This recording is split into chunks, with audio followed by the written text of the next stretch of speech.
Hi மக்களே, இன்றைக்கி செவ்வாய்க்கிழமை. எப்பயும் போல் சாம்பார் ரெடி ஆகிக்கிட்டு இருக்கு. என் ஒய்ஃப் ஏதோ புதுசாக பண்ணுறாங்க, என்னன்னு தெரியல. பக்கோடா போடுறாங்கன்னு நினைக்கிறேன். இது வந்து சுரக்காய் வடை. சுரக்காய் வடையா? ஆமாம்.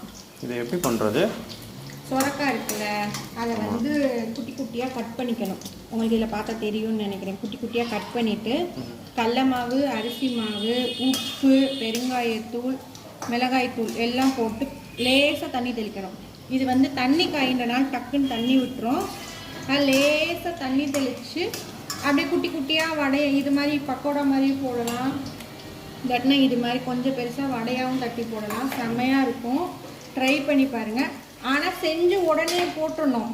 கொஞ்சம் நீங்கள் விட்டுட்டு அப்புறமா போடலாம் அப்படின்னு நினச்சிங்கன்னா தண்ணி விட்டுரும், உங்களால் போட முடியாது.